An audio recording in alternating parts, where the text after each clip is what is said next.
Bonjour à tous. Allez, aujourd'hui, on continue la leçon sur les fonctions trigonométriques et on va essayer de voir à quoi ressemble leur représentation graphique. Pour ça, on va commencer par tracer le tableau de variation de la fonction cosinus sur l'intervalle 0,2π pour l'instant et on verra ce qui se passe en dehors de cet intervalle. Alors, un tableau de variation, ça ressemble à ça. On va faire varier ici l'angle en radian x et en bas l'image, quand x va de 0 à 2π. Et pour ça, ce serait bien de se rappeler ce que c'est que le cosinus d'un angle. Donc, je vous rappelle ici, dans cette animation dont j'ai mis le lien sur le cours, que quand l'angle ici varie, x, ça c'est la mesure d'angle x en radian, le point image de x est là, et le cosinus, c'est l'image, c'est l'abscisse de ce point, d'accord? C'est ça le cosinus. Donc, quand x varie de 0 à 2π, le cosinus, on va voir, quand x fait un tour complet, on va voir comment varie le cosinus. Alors déjà, quand x vaut 0, que vaut cosinus x? C'est l'abscisse de ce point-là. L'abscisse de ce point, c'est 1. Ensuite, x va augmenter. Regardez bien ce que fait le cosinus, qui est cette abscisse. Elle diminue, elle diminue, elle diminue, elle diminue. Ici, x vaut pi sur 2, un quart de tour. Et au-delà de pi sur 2, regardez bien ce que fait le cosinus, il continue de diminuer, de diminuer, de diminuer, puisqu'il passe dans les négatifs jusqu'à la valeur moins 1. Donc finalement, la première variation de cosinus sur 0,2π, c'est qu'il est décroissant. Il est décroissant quand x va de 0, ici, à π. Là, x c'est cet angle. Vous êtes d'accord que quand l'angle varie de 0 à π, l'abscisse du point image diminue de 1 à moins 1. Il y a une valeur particulière, c'est celle-là. Quand x vaut cette valeur-là en radian, c'est-à-dire pi sur 2, le cosinus il vaut 0. Donc c'est bien de le noter. Donc je reprends, quand x varie de 0 à π, le cosinus diminue de 1 à moins 1 en passant par 0 quand x vaut pi sur 2. Qu'est-ce qui se passe maintenant quand x varie de π à 2π, c'est-à-dire l'autre partie du cercle, l'autre demi-tour? Le cosinus, on l'observe, il vaut moins 1, il augmente, c'est cette valeur-là en abscisse, il augmente jusqu'à valoir la valeur 0 ici, puis il continue d'augmenter jusqu'à la valeur 1. Donc finalement, quand x varie de π à 2π, le cosinus, il augmente de moins 1 à 1. Il prend une valeur particulière qui est ici 0, l'abscisse de ce point c'est 0. Quel est cet angle-là? Ne me dites pas moins pi sur 2. Moins pi sur 2, c'est cet angle-là. Cet angle-là, c'est pas moins pi sur 2, c'est 3 pi sur 2. Si vous mettez moins pi sur 2 ici, vous faites une erreur. Le nombre moins pi sur 2 n'est pas entre pi et 2pi. Voilà le tableau de variation de la fonction cosinus sur 0, 2pi. Vous pouvez imaginer ce qui se passe quand x varie de 2pi à 4pi. Qu'est-ce que ça va faire? De 2pi à 4pi, exactement la même chose, puisque le cosinus sur 2pi, 4pi prend les mêmes valeurs, respectivement, que sur 0, 2pi. Je vous rappelle que la fonction cosinus est 2pi périodique. D'accord? Par exemple, l'image de pi sur 2 plus 2pi, qui est ici, ce sera toujours 0. D'accord? Allez, on continue avec la fonction sinus cette fois-ci. On va faire exactement la même chose, le tableau de variation. Je pars de l'angle 0. Que vaut le sinus de cet angle? Attention, cette fois-ci, ce qu'on regarde, c'est l'ordonnée. L'ordonnée, c'est 0. Donc, l'image de 0 par la fonction sinus, c'est 0. Ensuite, x augmente. Que fait le sinus, c'est-à-dire ce nombre-là, cette ordonnée-là? Il augmente, il augmente, il augmente, il augmente jusqu'à valoir 1, quand x vaut pi sur 2. Vous êtes d'accord? Donc, quand x va de 0 à pi sur 2, le sinus augmente jusqu'à la valeur 1.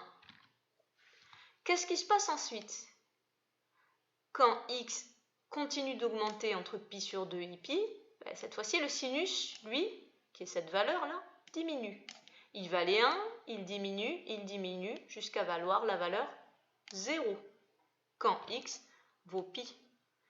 Il diminue encore après, regardez ce qui se passe, puisque quand x dépasse pi, entre pi et 3pi sur 2, le sinus continue de diminuer puisqu'il passe dans les négatifs, il diminue, cette valeur-là en ordonnée diminue jusqu'à la valeur moins 1. Donc finalement, quand x varie de pi sur 2 à 3 pi sur 2, sinus diminue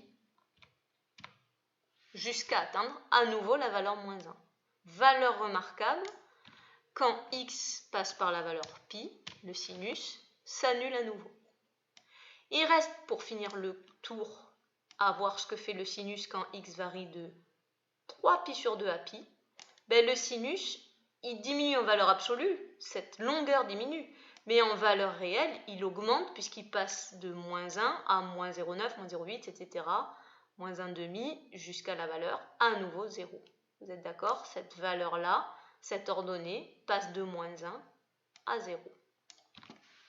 Et voilà le tableau de variation de la fonction sinus.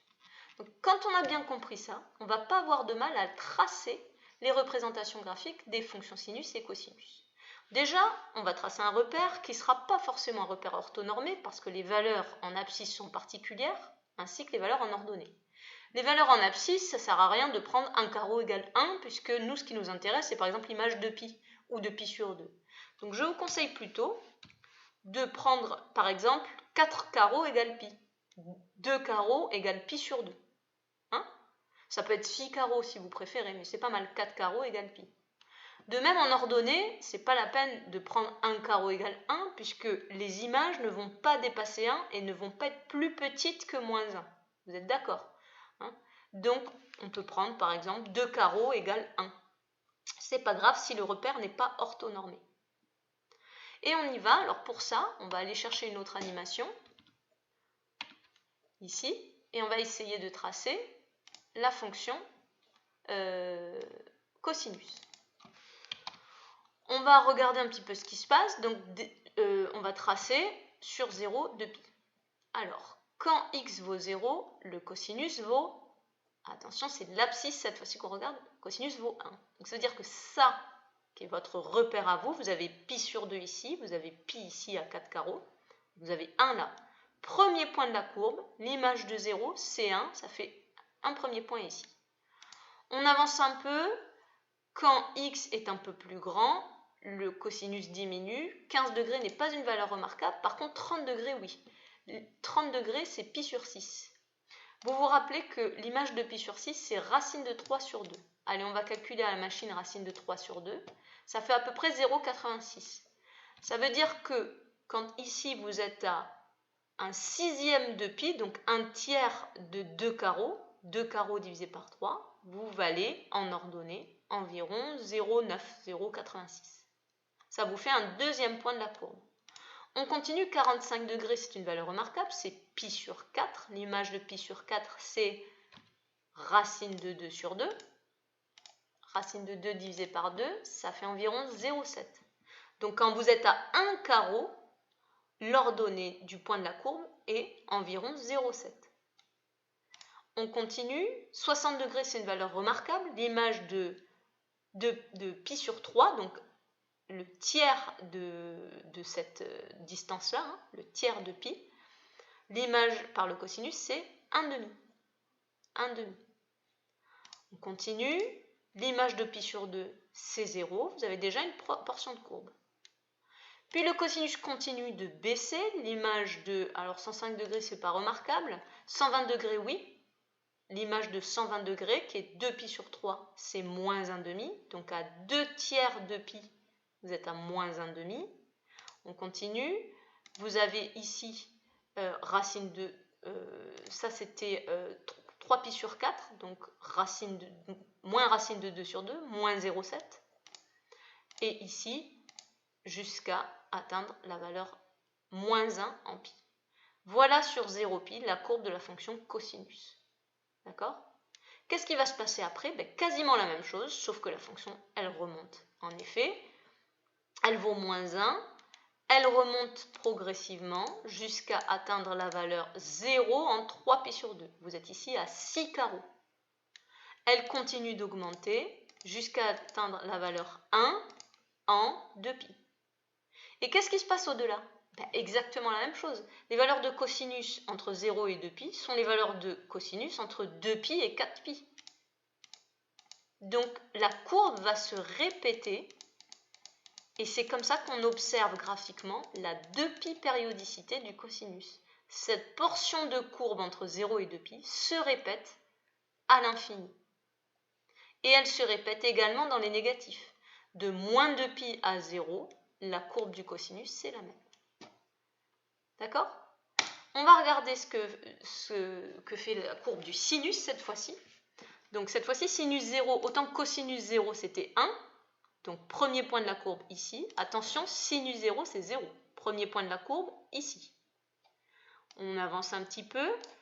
Alors là, je ne peux pas avancer point par point, mais vous pouvez faire exactement la même chose. Vous passez par les mêmes valeurs remarquables. Racine de 2 sur 2 en 1 carreau, pi sur 4. C'est-à-dire 0,7, etc. Donc progressivement, le sinus augmente jusqu'à atteindre la valeur 1 à 2 carreaux, à pi sur 2. Puis le sinus ici va diminuer. Il diminue progressivement jusqu'à atteindre la valeur 0 en pi. D'accord? Il diminue encore jusqu'à atteindre la valeur 0 en 3 pi sur 2 à 6 carreaux. D'accord? Vous êtes d'accord, l'ordonnée continue de diminuer dans les négatifs. Il augmente jusqu'à atteindre la valeur à nouveau 0 en 2π. Et cette courbe de sinus se répète à l'infini jusqu'à de ce côté, mais aussi de ce côté. Donc finalement, si on revient à votre cours, voilà les courbes que vous obtenez. En rouge, la courbe de cosinus et en vert, la courbe de sinus. Voilà. La 2π périodicité se manifeste par le fait que, quel que soit l'intervalle de longueur 2π, cette portion de courbe se répète. Vous voyez, de là à là, la portion de courbe se répète infiniment. Et vous pouvez passer aux exercices.